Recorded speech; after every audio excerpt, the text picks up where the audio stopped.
No intro this time, we're jumping right into it. And today we're going to be talking about the most hardcore game of all time that recently released. New Pokemon Snap. New Pokemon Snap is a fairly unique rail shooter. Instead of shooting down enemies, you're shooting photos of Pokemon, sort of like a safari. Unlike some safaris, however, you cannot hunt the Pokemon. When you zoom in with your camera, you'll slow down a bit, and late into the game you get the ability to move faster. But other than that, the path you'll be taking is predetermined. Actually, that's not entirely true. Just about every course features an alternate path you can take, but this almost always ends up bringing you back on the main road. There's quite a bit more content in this game compared to the N64 version, although it would be worrying if that wasn't the case.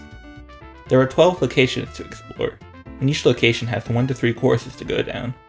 Granted, most of the time these alternate courses just end up being the same course in the day and night, but different Pokemon and events will occur depending on what time of day is selected. You're not just a bystander on this journey though. Well, at the start you are, but that changes quickly. You get the ability to throw Knot Apples and Illumina orbs at Pokemon, and later you get to play music, all of which are key to triggering special events. These events make for great photos, and a lot of fun in the game is trying to find and experience the events. Some of them are stupidly cryptic to find though. To help you out, most of these events are hinted at through a request system, where a character will comment on one Pokemon's behavior with a hint on what to do. And then there's Meganium's PAL, which is absurdly cryptic and feels like trying to activate an old cheat code. I'd put up a spoiler section and explain how to do it, but I can't do that because even with clear instructions on how to trigger the event, I still can't do it. One annoying part about the request is that, if you experience the event before the request is available, you'll have to go back and trigger it again. This will happen quite often, as many events cause a domino-like effect that makes more events occur. For example, you can wake up a Heracross in the Nature Park night stage, which will then cause one of 2 other events to occur, depending on which Pokemon you wake up later down the course. There's a request just to find Heracross, but then after completing that one, a new request will open up to witness an event you already seen just by waking up Heracross. Once you're done with the course, the true struggle begins. The Defier of Deities, the Sweeper of Souls. Enter Professor Mir! You didn't think you were taking photos for the fun of it, did you? No. Now your work shall be judged. There are 6 categories you are ranked on, or in the Professor's eyes, 6 ways for you to fail. Pose. Is your Pokemon styling and profiling, or is it standing straight and doing nothing? Size. Is your Pokemon big in the photo, but not too big to cut off the body? Direction. Is your Pokemon facing the camera? Placement. Is your Pokemon the center of the shot? Other Pokemon. Are they in this shot? And are they following the other rules? And finally, special background. I don't know what triggers this. Apparently, if you take a picture with ruins in the background, it gets more points. These scores are then added up, and you're given a final score in which you are graded from copper to diamond. A bit of confusion I've seen is the difference between stars and the final score. Stars are a representation of how rare the pose of a Pokemon is, while the color of the stars is an indication of how good the photo is. I've seen a number of people complain about the on-rails aspect of the game. They say this makes taking photos too difficult, as it's almost impossible to get the shot you really want. These people don't seem to realize that that's the entire point of the game. If you want to take some really good shots, you'll have to memorize the course and know the exact moments to take your shot. While it's quite easy just to power through the game and see the end, taking excellent photos is where the real difficulty and replay value of the game comes in. After being judged for your sins, you'll gain points for the course you just did. When you gain enough, the course will level up. This adds more Pokemon to the area, which can lead to new events and paths.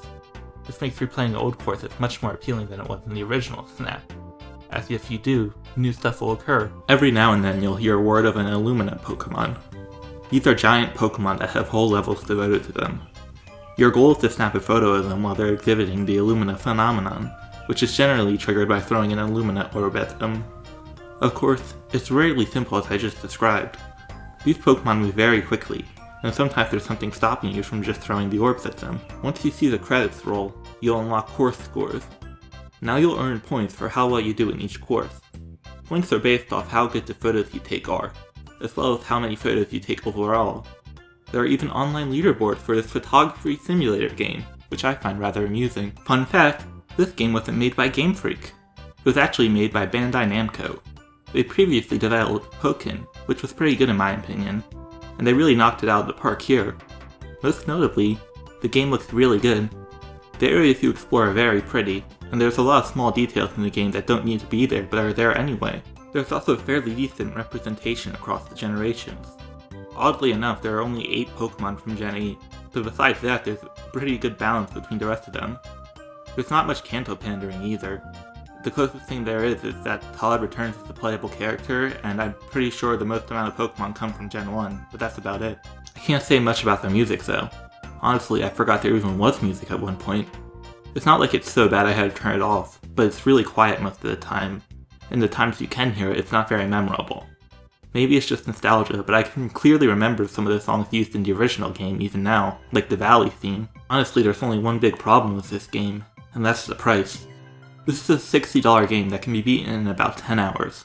It will take quite a bit longer if you want to fully complete the game, but I'm not sure how many people are going to be willing to do that. When I played through the original's Pokemon Snap, I got it for about $10 on the Wii Shop channel. And while there is much more content in this version, the basic gameplay is almost identical. Putting it bluntly, you're paying $60 for a sequel to a game from the 90s, where the only real improvement is in the graphics department. I found an old gift card to pay for most of it, but I still felt like I was paying a lot. But yeah, new Pokemon Snap is pretty fun, but it's also pretty pricey. I'd recommend getting it if it goes on sale, although Pokemon games are known for not going on sale. If you like the N64 game, this is just more of that, which for me is a good thing. Hey, this is the best part of the video, where I beg you to like and subscribe. That way I don't have to keep begging people to like and subscribe. Eventually, there'll just be enough people where I don't have to do this anymore. But there's not right now, so please subscribe and like so I can stop doing this. Thank you very much, goodbye.